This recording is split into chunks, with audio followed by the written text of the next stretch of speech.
At minus 71 degrees Fahrenheit, your modern bathroom becomes useless. Pipes shatter, water freezes instantly, and soap hardens into rock. Yet the Inuit thrived in these brutal conditions, developing hygiene systems so ingenious that NASA now studies them for Mars missions.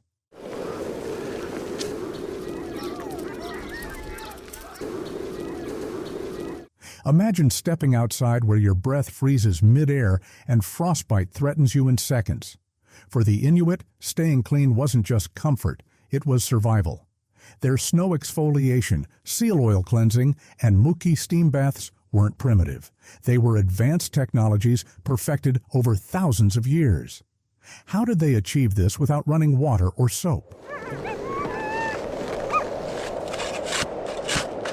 Imagine sweating in minus 71 degrees Fahrenheit conditions. Seems impossible, right? Yet for the Inuit, this wasn't just an inconvenience. It was their most dangerous enemy. While we might think of extreme cold as the biggest threat in Arctic environments, the truth is far more counterintuitive. The real killer lurking beneath those essential fur parkas wasn't the frigid air. It was the body's own natural cooling system. Here's where Arctic survival gets complicated. Your body still sweats under all those layers, even in sub-zero temperatures. You're working hard to pull a sled, build a shelter, or hunt. Your core temperature rises, triggering your body's cooling response. But in the Arctic, that natural bodily function becomes potentially deadly. The moisture doesn't evaporate in the frigid air, it freezes. Those frozen sweat crystals physically break down the structure of your garments, creating pathways for precious body heat to escape. In fact, wet clothing in Arctic conditions conducts heat away from your body up to 25 times faster than dry clothing. This rapid heat loss can plunge you into severe hypothermia before you even realize you're in danger. This creates a deadly paradox for anyone living in the Arctic. Survival demands hard work, which inevitably makes you sweat, but that sweat threatens your survival. For the Inuit, managing this moisture problem wasn't just about comfort, it was about staying alive. Their ingenuity turned this life-threatening challenge into an opportunity to innovate. But the danger didn't stop at freezing sweat. The space between skin and heavy clothing creates a perfect microclimate for bacterial growth, warm, moist, and dark. Your parkas and furs may keep out the cold, but they also trap sweat and body oils against your skin, creating an environment where microbes thrive. These bacterial infections could escalate quickly. Small cuts or abrasions, common in a life of hunting and gathering, became infected entry points. Rashes developed into severe skin conditions that could spread rapidly without treatment. And in the remote Arctic wilderness, these health problems weren't just uncomfortable. They were potentially fatal. Isolation compounded the risk. When you're weeks away from medical assistance, what might be a simple doctor's visit in our world becomes a serious survival situation. A minor skin infection that we'd treat with prescription cream could progress into something far more dangerous without intervention. For the Inuit, staying clean wasn't about social niceties, it was about survival. So how do you maintain proper hygiene when water is frozen solid most of the year? How do you wash away bacteria and sweat when bathing could kill you through exposure? How do you stay clean without running water or soap? This is where Inuit ingenuity shines brightest. Their hygiene practices weren't makeshift substitutes for modern methods. They were sophisticated survival technologies perfectly adapted to their extreme environment. These solutions weren't just clever adaptations. They were life-saving systems refined over countless generations. Think about your daily hygiene routine, how utterly impossible it would be in minus 71 degrees Fahrenheit conditions. Every drop of water freezes almost instantly when exposed to air. Every moment of bare skin risks frostbite. Every wet surface becomes a dangerous, icy trap. Yet somehow, the Inuit not only survived, but maintained effective hygiene practices that prevented both hypothermia and infections. Their solutions had to account for multiple factors simultaneously, methods that wouldn't strip essential oils from their skin, which provided natural protection against the cold, techniques that wouldn't leave moisture behind, which would freeze instantly, and systems that worked with minimal resources in a landscape where everything was precious.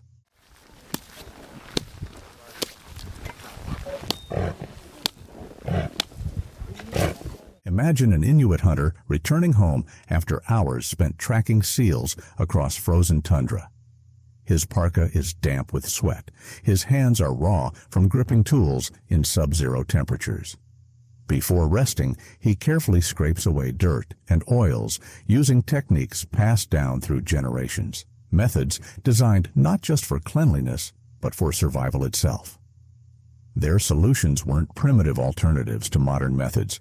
They were often more efficient and better suited to their environment than our resource-intensive approaches.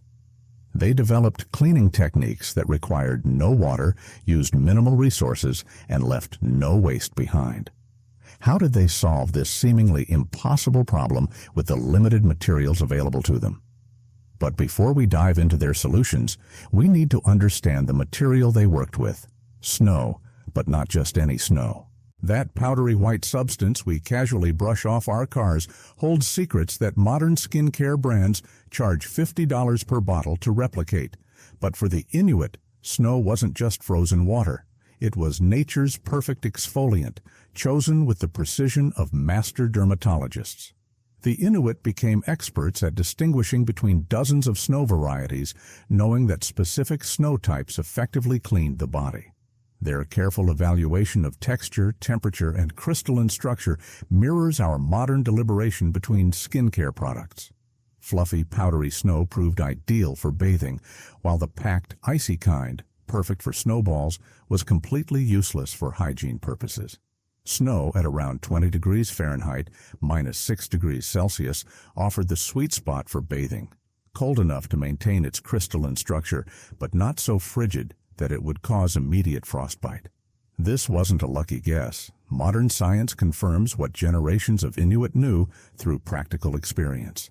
At this temperature, ice crystals retain their microscopic edges while being malleable enough to apply without tissue damage.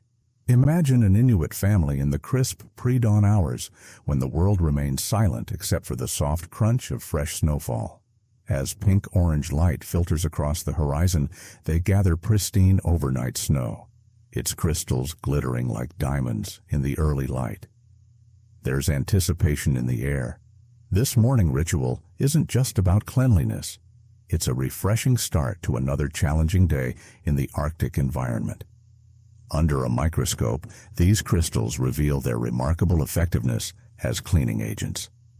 Fresh snow forms microscopic edges that work exactly like modern exfoliants, scraping away dirt, excess oils, and dead skin cells. As body heat melts these crystals, they carry impurities away, leaving skin refreshed without artificial ingredients. The natural antibacterial properties of extremely cold snow create a sanitizing effect, something the Inuit discovered through observation long before microscopes confirmed their wisdom. This wasn't just survival, it was innovation born from necessity. The application technique showcased a sophisticated understanding of both skincare and cold weather survival. The Inuit would vigorously rub snow against their skin in circular motions, creating friction that enhanced exfoliation while generating enough heat to prevent rapid cooling. This technique required precise pressure. Too gentle, and it wouldn't clean effectively. Too harsh, and it risked skin damage or accelerated heat loss.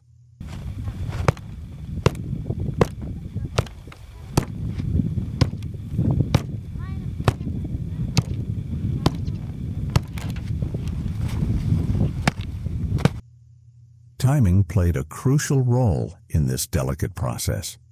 Early morning bathing took advantage of the freshest snow after overnight accumulation. During particularly harsh stretches, they strategically waited for relatively warmer periods of the day, balancing hygiene needs against frostbite risk, the same thoughtful timing considerations we apply to modern skincare routines. Their method for avoiding frostbite while essentially covering themselves in frozen water reveals their complex understanding of thermal regulation. They developed section-by-section bathing, a carefully choreographed routine where only one small body area was exposed at a time. While cleaning one section, vital areas remained covered to maintain core temperature. Throughout this process, they maintained constant awareness of how each body part responded to cold, watching for excessive redness or numbness that signaled time to stop. Different types of snow served different cleaning purposes: gentle textures for sensitive areas like the face, and stronger ones for tougher skin on hands or feet. This wasn't random trial and error, it was knowledge refined through thousands of years of observation and results.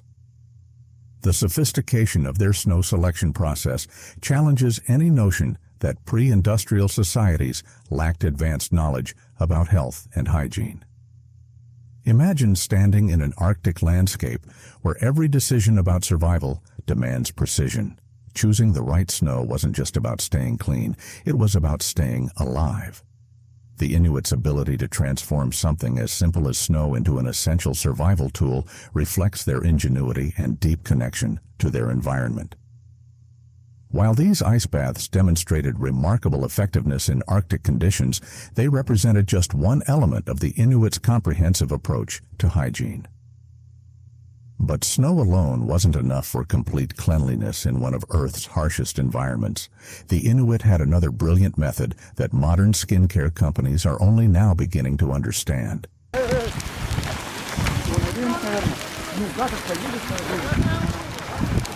In a place where temperatures dropped to -71 degrees Fahrenheit, the Inuit discovered that the key to effective skincare wasn't removing oil, it was adding it.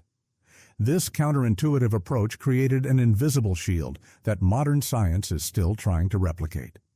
The Inuit achieved superior results with a single substance harvested directly from their environment. The cornerstone of Inuit hygiene was their sophisticated oil-based cleaning method utilizing seal oil, whale blubber, or caribou fat. These weren't random choices. Each natural oil served as a powerful multifunctional tool in their skincare arsenal. Seal oil, particularly rich in omega-3 fatty acids, was especially prized for its ability to keep skin smooth and supple even in the harshest conditions. In temperatures where frostbite can claim fingers in minutes, Inuit oil-based cleaning methods weren't just about hygiene. They were life-saving techniques that protected their skin from freezing and infections. To apply this natural remedy, the Inuit crafted specialized bone or antler scrapers with smooth edges that followed the contours of the face and body. These weren't crude implements, but precisely crafted instruments, carefully shaped to provide effective exfoliation without damaging the skin, essentially functioning as a primitive but highly effective spa treatment. This approach completely contradicts modern assumptions about skincare. We've been conditioned to think oil makes us dirty. That's why most commercial cleansers proudly advertise oil-free formulas. But the Inuit understood something fundamental that modern skincare companies have only recently rediscovered. The application process transformed everyday skincare into a meaningful ritual. The oil would first be warmed to body temperature, a critical step that made it both more comfortable and more effective at penetrating the skin. Then came a thorough massage, working the warm oil deep into the skin surface. This wasn't just about comfort. The massage action helped the oil lift away dirt particles and dead skin cells while stimulating blood flow to the face, something modern estheticians charge premium rates to provide. These techniques were passed down through generations, preserving centuries of wisdom through direct observation and practice. Think of the Inuit approach as the original all-in-one skincare solution. In a single application, they effectively addressed what today requires an entire bathroom cabinet of specialized products. The brilliance of this method lies in its multifunctionality. The oil dissolved and lifted away dirt and impurities, cleansing without stripping the skin. It penetrated deeply to moisturize and nourish, delivering those essential omega-3 fatty acids directly where needed. Finally, it created a protective barrier against windburn and frostbite, a microscopic shield against temperatures that would otherwise cause immediate damage to exposed skin. Modern dermatological research has confirmed what the Inuit knew through generations of practical experience. These animal oils contain natural antibacterial properties. Seal oil and whale blubber provide protection against infections that could arise from small cuts or abrasions, a critical benefit in an environment where minor wounds could quickly become life-threatening. This natural antiseptic quality meant the Inuit could maintain skin health without any of our modern antibacterial products.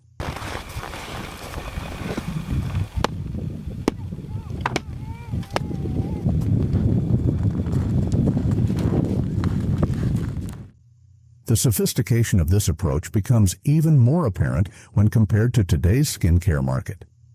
What's most remarkable is how this oil-based method provided perfect adaptation to Arctic conditions. The lipid layer left on the skin created an invisible shield that prevented moisture loss while protecting against the brutal effects of wind and sub-zero temperatures. This barrier wasn't just cosmetic, it was literally life-saving, preventing frostbite that could claim fingers, toes, or entire limbs in minutes of exposure. And unlike modern petroleum-based products that can actually worsen frostbite by creating a false sense of warmth, these natural oils work in harmony with the body's own protective mechanisms. Perhaps the most impressive aspect is how this method existed in perfect ecological balance. The Inuit utilized every part of the animals they hunted for survival. The oils that protected their skin were byproducts of the food that sustained them. No waste, no excess, just brilliant efficiency born from necessity and a deep understanding of their environment. These practices weren't just functional, they represented a deep connection to the environment. Every drop of oil came from animals that sustained their communities, ensuring nothing went to waste.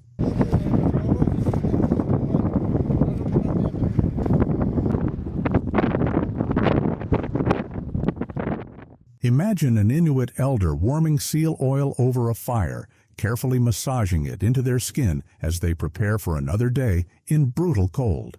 This wasn't just cleaning, it was survival in its purest form. But what about those times when a more thorough cleaning was needed? For that, the Inuit created their own version of a luxury spa treatment.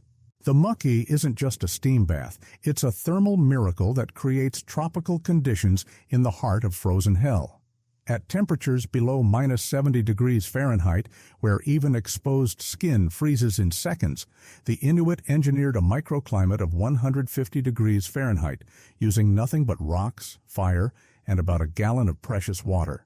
This extraordinary temperature swing, greater than what astronauts experience returning from space, wasn't just for comfort, it was a life-saving solution to an impossible problem. Creating this portable tropical oasis required meticulous planning and resource management. In a landscape where wood is scarce and water exists primarily as ice, the muk'ee was more than a luxury. It was an ingenious survival tool. Its design reflects generations of innovation, with every detail serving a purpose. Typically built from logs or lumber, the structure featured two distinct spaces: a small changing room acting as a thermal buffer zone, and a larger bathing area where billowing steam transformed the Arctic air into humid warmth.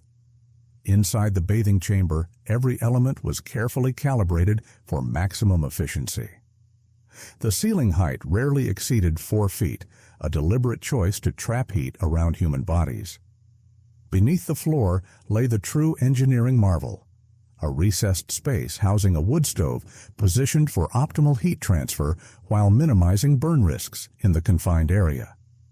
The contrast between worlds is startling. Outside, the brittle Arctic air crystallizes your breath. Inside, you're enveloped in humid warmth that relaxes every muscle. Steam caresses your skin as circulation returns to frost-bitten fingertips.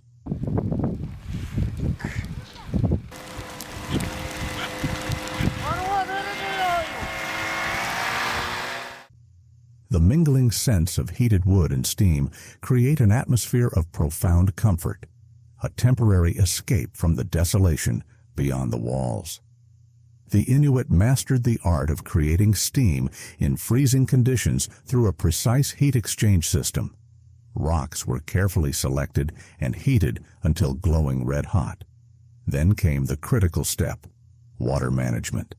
An elder might warn, "Get this wrong, and you'll either have a frigid disappointment or risk burning yourself with superheated steam."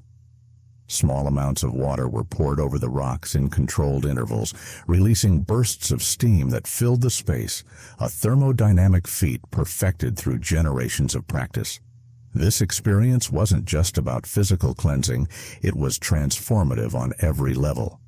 When your body transitions from -70 degrees Fahrenheit to 150 degrees Fahrenheit, a swing of over 220 degrees, it triggers profound physiological responses that modern spas try to replicate with expensive equipment. Blood vessels dilate dramatically, increasing circulation. Pores open wide, releasing toxins as sweat pours out. Muscles relax as tension melts away. These extreme contrasts delivered therapeutic benefits that modern medicine is only beginning to understand. But the Muki wasn't just about individual well-being, it was also a vital community space. Inside these humble structures, stories were shared, conflicts resolved, and cultural knowledge passed down through generations. The steam bath ritual became a cornerstone of Inuit life, addressing both physical and social needs simultaneously. The Inuit prevented dangers like dehydration and heat exhaustion with elegantly simple solutions. The changing room served as a cool-down space where bathers could periodically escape the intense heat. Sessions were carefully timed to individual tolerance levels, with elders guiding younger participants to recognize their limits, a practice that ensured safety while reinforcing intergenerational bonds. Perhaps most remarkable is the Muki's extraordinary water efficiency. In an environment where water conservation is essential for survival, this system achieved maximum cleaning power with minimal resources. While modern showers waste gallons every minute, an entire muk'ee session required only about a gallon of water per person. The secret lies in how steam does most of the work. Intense heat opens pores completely, while steam lifts impurities from the skin's surface. By the time bathers applied small amounts of water for rinsing, most cleaning had already occurred through heat and steam alone. It's no wonder many Inuit believed this method left them cleaner than any standard shower, a claim supported by science when you understand how heat and steam interact with skin. Imagine stepping into this sanctuary after hours spent battling Arctic winds, a place where your body rejuvenates, your spirit lifts, and your community gathers around shared warmth and tradition. The Muki wasn't just an engineering marvel, it was survival disguised as comfort. While these methods were remarkably effective, the Inuit had one more surprising cleaning technique in their arsenal.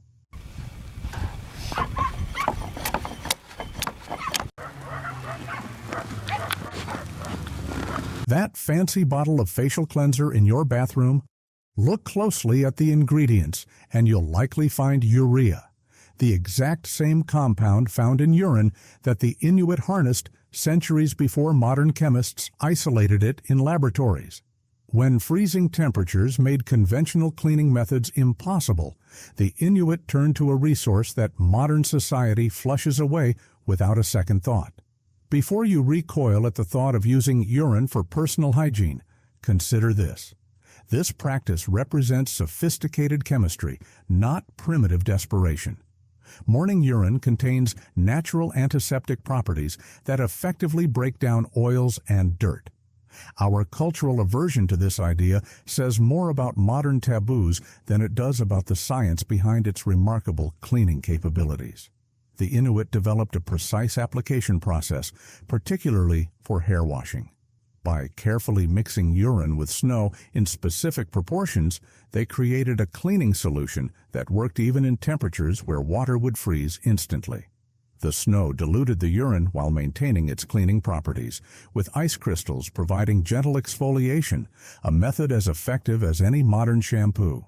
Imagine an Inuit woman preparing this solution at dawn, her breath freezing mid-air as she gathers fresh snow to mix with morning urine. What might seem unthinkable to us was a daily ritual for survival in one of Earth's harshest environments. This wasn't just about staying clean, it was about preserving health and dignity in conditions where every resource mattered. Different formulations were used, depending on the task. Young children's urine, with its milder composition, was preferred for cleaning sensitive areas or treating minor wounds. Adult male urine, typically more concentrated with urea, was reserved for tougher cleaning tasks. This level of precision demonstrates the Inuits' deep understanding of their resources. Nothing was wasted, and every detail mattered.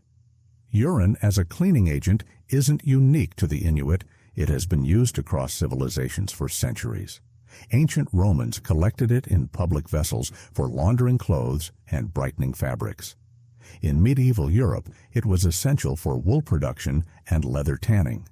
But what sets the Inuit apart is how they adapted this knowledge to extreme Arctic conditions where conventional methods simply weren't an option. The chemistry behind urine's effectiveness is straightforward. Urea breaks down bonds between dirt and surfaces, making grime easier to remove. It also provides mild antibacterial properties and acts as a natural moisturizer, benefits that modern companies now synthetically replicate and sell at premium prices. The Inuit discovered these properties through observation and practical application, refining their techniques over generations. For hair washing, the process was both scientific and intuitive. Urine was sometimes aged briefly to increase its ammonia content, enhancing its cleaning power, much like modern shampoos that use ammonium compounds. The solution was worked through hair, left briefly to break down oils, and then cleared away with fresh snow. This method cleaned thoroughly without stripping away protective oils, essential for surviving Arctic winds. What makes the Inuit approach particularly remarkable is how they adapted this knowledge to their extreme environment. They recognized that urea breaks down oils effectively, the same principle behind many modern soaps, and developed protocols perfectly suited to their needs. Through careful observation and generational wisdom, they turned what others might see as waste into an indispensable resource. The effectiveness of urine raises an important question. Why isn't this method more widely acknowledged today? The answer lies less in its practicality and more in cultural taboos. Modern society has developed strong aversions to bodily fluids, no matter how useful they might be. This blind spot prevents us from recognizing the sophisticated understanding of natural chemistry that the Inuit demonstrated long before laboratories confirmed their insights. In an environment where survival depended on maximizing every available asset, the line between waste and resource blurred significantly. For the Inuit, necessity drove innovation, and their approach reminds us that abundance often shapes our perceptions of what's usable or valuable. In a world where fresh water is becoming increasingly precious, perhaps there's wisdom in reconsidering what we too quickly dismiss as unusable. Imagine standing in sub-zero temperatures with no running water or soap, yet maintaining hygiene practices that rival modern solutions in efficiency and sustainability. The Inuit didn't just survive, they thrived by turning necessity into innovation.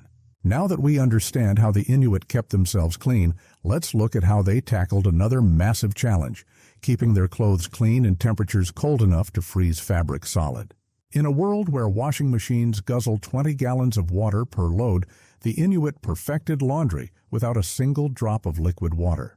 Their snow-based washing technique wasn't a primitive alternative, it was an advanced cleaning system that modern appliance manufacturers could learn from. When Laundry Day arrived in the Arctic, the Inuit became meteorologists of the microscopic, carefully monitoring weather patterns and snow conditions to determine the perfect moment for cleaning. Fresh powder snow was essential, not the crusty, wind-packed variety.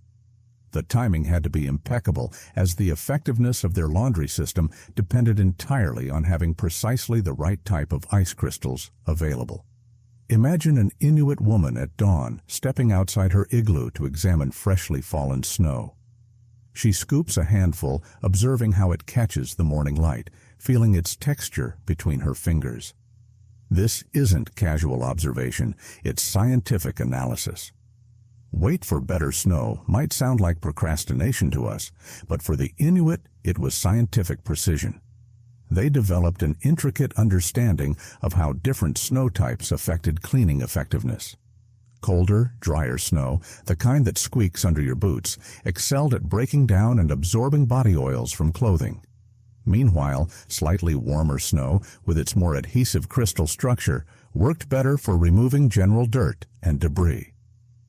The washing technique itself mirrors modern washing machine function, but achieves the same results through ingenious simplicity rather than mechanical complexity. Clothing items were carefully laid out on pristine snow, then covered with another layer of fresh powder. The garment would then be repeatedly beaten, creating the same agitation cycle your washer uses, but without electricity, water, or moving parts. As the garment tumbled through the snow, each snowflake's crystalline structure acted like thousands of tiny scrubbers, collectively dislodging dirt and absorbing oils from the fabric. This wasn't just a survival technique, it was an elegant solution perfectly adapted to Arctic conditions. No hot water, no detergent, no electricity, and yet the results were remarkable. The snow crystals effectively pulled away dirt while simultaneously deodorizing the garments. The extreme cold temperatures played an additional role, virtually eliminating the bacteria that cause persistent odors in clothing. This snow washing method delivered benefits that even modern washing machines struggle to achieve. Having mastered the cleaning challenge, the Inuit next confronted an even more formidable obstacle: drying clothes in temperatures where wet fabric freezes solid within minutes. Their solution demonstrated a sophisticated understanding of thermal dynamics that modern engineers would recognize as waste heat recovery. The Igloo top drying rack emerged as their answer, a marvel of thermal engineering hiding in plain sight. The Inuit constructed specialized drying structures that captured heat escaping through the top of their igloos. With interior temperatures maintained around 40 degrees Fahrenheit by body heat and oil lamps, a consistent but gentle flow of warmer air would rise through the dome. Carefully positioned drying racks intercepted this escaping heat, creating a microclimate just warm enough to dry clothes without compromising the structural integrity of the snow structure itself. This required precise placement.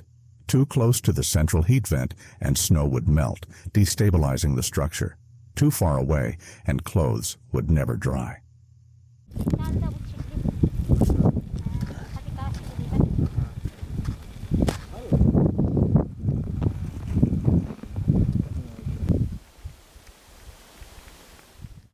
The design included strategic gaps to allow frozen moisture to sublimate directly into vapor without becoming liquid, a process modern scientists call phase transition, while sheltering garments from fresh snowfall and wind. Each element of this system reflected generations of environmental knowledge and engineering wisdom. What makes this system particularly remarkable is how it represents one of history's earliest examples of waste heat recovery, a concept that sustainability engineers today promote as cutting-edge green technology. The Inuit weren't just finding a workaround for drying clothes, they developed sophisticated heat exchange systems that maximized every precious calorie of warmth in an environment where energy conservation meant survival. The effectiveness of this laundry system extended beyond cleanliness to preserving the functional properties of their clothing. Arctic garments weren't just clothes, they were advanced survival equipment.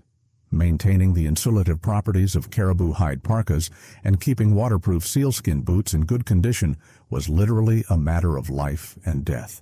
Their cleaning methods removed dirt and body oils without damaging the natural properties of these materials, something modern chemical detergents often fail to accomplish. Picture a modern household's laundry routine, machines consuming gallons of water, detergents flowing into waterways, and electricity powering tumble dryers. Now contrast this with an Inuit family carefully beating snow from garments, positioning them on a heat-capturing rack using nothing but what nature provided, yet achieving equal or superior results.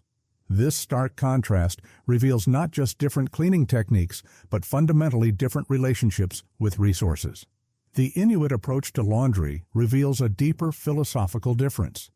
Modern washing machines operate on the assumption of abundance, abundant water, abundant energy, and abundant chemicals. The Inuit system operated from a mindset of elegant efficiency, using only what was naturally available while achieving results perfectly adapted to their environment and needs. Next time you toss your clothes into a washing machine, consider that you're using a technologically complex system that requires thousands of gallons of water annually, electrical infrastructure, and chemical detergents, all to achieve what the Inuit accomplished with nothing but carefully selected snow and ingenious design thinking that transformed limitation into innovation. The engineering brilliance of Inuit hygiene practices has largely escaped scientific recognition. At temperatures where metal becomes brittle and batteries fail within minutes, the Inuit created systems for personal cleanliness that operated on principles modern engineers are only now beginning to fully appreciate. Principles that could transform how we design technology for Mars missions and climate-threatened regions alike. What Western engineers label as closed-loop systems and thermal efficiency, the Inuit simply called survival. Their hygiene solutions represented complex applications of engineering principles that NASA would recognize immediately, accomplished without blueprints, computer simulations, or electrical components. Consider their Igloo top drying system. While modern engineers invest millions in developing closed-loop heat recovery systems, the Inuit mastered this centuries ago. Warm air naturally rises from the occupied igloo below, creating a microclimate above the dome where temperatures hover in the perfect range for drying clothing without freezing. As research on modern closed-loop systems confirms, this represents sophisticated waste heat recovery, effectively utilizing escaped heat that would otherwise be lost, demonstrating an intuitive understanding of thermal dynamics that modern sustainability engineers now promote as cutting-edge green technology. The material science behind their clothing reveals an equally advanced understanding of insulation. Their garments were carefully engineered systems with specific materials selected for unique properties. Caribou fur, with its hollow hair structure that traps air for remarkable insulation, was chosen for different purposes than seal skin, which provides water resistance and breathability. These weren't random choices. They were calculated selections based on generations of material testing in Earth's harshest laboratory. Imagine standing in minus 70 degrees Fahrenheit conditions where even modern technology falters. A smartphone battery dies in minutes, yet Inuit hygiene systems function flawlessly in environments twice as cold. This contrast highlights not just ingenuity, but superior engineering for extreme conditions. The Muki steam bath solved the same challenge modern engineers designing Mars life support systems face: how to cleanse human bodies with minimal water in hostile environments. Its low ceiling, recessed floor, and precise stone heating system maximize heat retention and steam production with minimal resources, a system that would impress any NASA engineer designing habitat systems for long-duration space missions. Even their snow selection process for cleaning showcases material science knowledge rivaling modern laboratory analysis. Different snow densities and crystal structures create natural exfoliants and cleaning agents that cosmetic companies now try to synthesize in laboratories. This empirical science was validated through centuries of observation and practical application. What makes these technologies remarkable is their perfect adaptation to local conditions. Rather than following a one-size-fits-all approach, Inuit systems embody appropriate technology, solutions precisely calibrated to work within environmental constraints. Western technology often prioritizes control over adaptation and consumption over conservation, failing when conditions exceed narrow operational parameters. Inuit systems, by contrast, incorporate flexibility, redundancy, and resource efficiency as core principles, exactly what engineers now recognize as essential for sustainable design.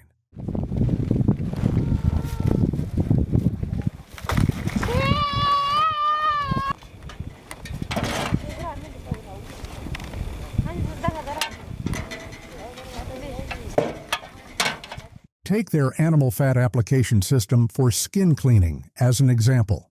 While modern skincare requires multiple petroleum-based products with complex supply chains, the Inuit created a single substance that simultaneously cleaned, moisturized, and protected. These natural oils contained antibacterial properties while forming a protective barrier against the elements, achieving maximum benefits with minimum resources. Perhaps most impressive is how these systems produced zero waste. Every component was biodegradable or reusable, a cradle-to-cradle approach that modern circular economy advocates strive to achieve. The Inuit accomplished this without corporate sustainability reports or environmental regulations.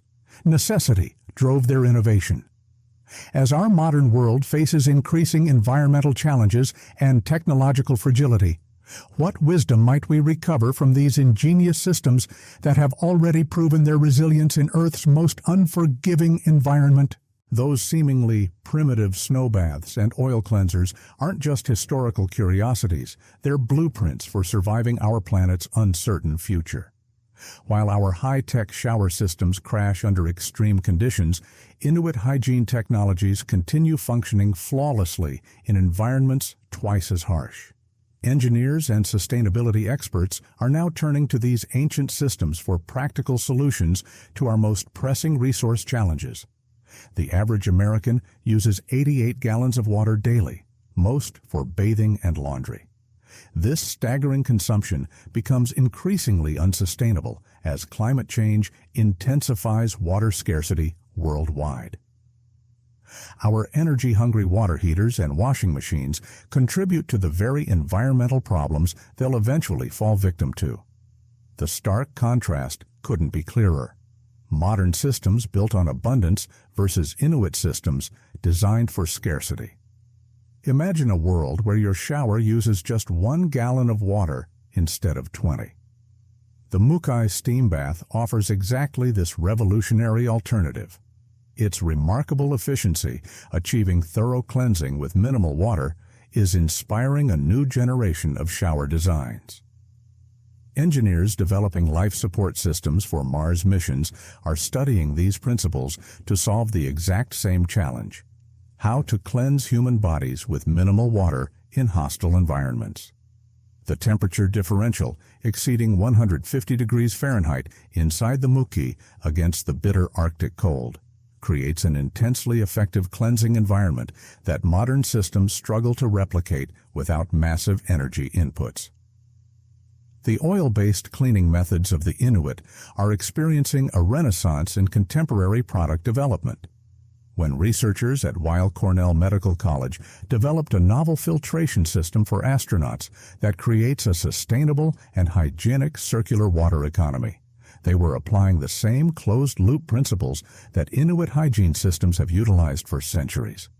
These products work on the same principle the Inuit understood centuries ago. Oils effectively dissolve other oils, carrying away dirt and bacteria without requiring rinsing. The Inuit approach to snow washing provides another revolutionary framework for reimagining laundry. Their careful selection of specific snow crystals for different cleaning tasks demonstrates an intimate understanding of material science that modern manufacturers are only beginning to appreciate. Picture modern engineers in laboratories testing different compositions, while Inuit elders could identify the perfect cleaning medium with a simple touch of their fingers. This method of cleaning without liquid water could transform textile maintenance in water-stressed regions. The ingenious clothing drying system utilizing escaping heat from igloos represents another breakthrough concept in energy efficiency. Modern engineers are now developing heat recovery units for drying systems that transfer energy from extracted air to fresh air, essentially replicating what the Inuit achieved with their igloo top drying racks. As one system manufacturer explains, due to sensible and latent heat, the extract air is very rich in energy, which is why it is a good idea to install a heat recovery unit, a principle the Inuit understood intuitively. Beyond individual technologies, the Inuit approach to resource management offers profound lessons in systems thinking. The fundamental working principle of a closed-loop control system, where output is continuously monitored and fed back to adjust the input, perfectly describes how Inuit communities operated. Their systems existed in perfect balance with available resources, adjusting practices based on environmental conditions in real time. What's particularly exciting is how modern technology can now amplify indigenous knowledge rather than replace it. Applications like SAQ help Inuit communities document and share traditional knowledge about changing environmental conditions. As one developer noted, it's time for the harpoon and the computer to work together, a powerful metaphor for blending ancient wisdom with modern tools. This digital preservation ensures that Inuit innovations aren't lost, but instead become more accessible to engineers and designers worldwide. The true brilliance of Inuit technology isn't found in complex machinery, but in its perfect calibration to environmental realities. Their systems work because they're designed specifically for harsh conditions. This represents a fundamental shift in thinking about technology, from conquest of nature to collaboration with it. As we face increasing resource constraints and climate challenges, the Inuit approach to technology development might prove essential for human thriving, achieving maximum functionality with minimum input while producing zero waste. The question isn't whether we can afford to learn from these ancient systems, but whether we can afford not to. As we've journeyed through the remarkable world of Inuit hygiene, we've witnessed not just survival techniques, but a masterclass in sustainability and innovation. Their methods didn't fight against the Arctic's harsh realities. They worked in perfect harmony with them. While modern systems fail completely at -71 degrees Fahrenheit, Inuit practices thrived in conditions twice as severe, using fewer resources and producing zero waste. What's most impressive is how Inuit hygiene practices solved multiple challenges simultaneously. Their snow bathing techniques weren't just for cleanliness, they preserved vital body heat. Their oil cleansing methods didn't just remove dirt, they protected against frostbite. Every solution served multiple purposes, creating an integrated system where nothing was wasted and everything served essential functions.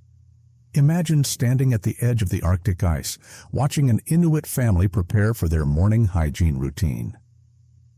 In that moment of crystal clarity, you'd witness humans living in balance with one of Earth's most challenging environments, not through domination, but through ingenious adaptation and deep environmental understanding.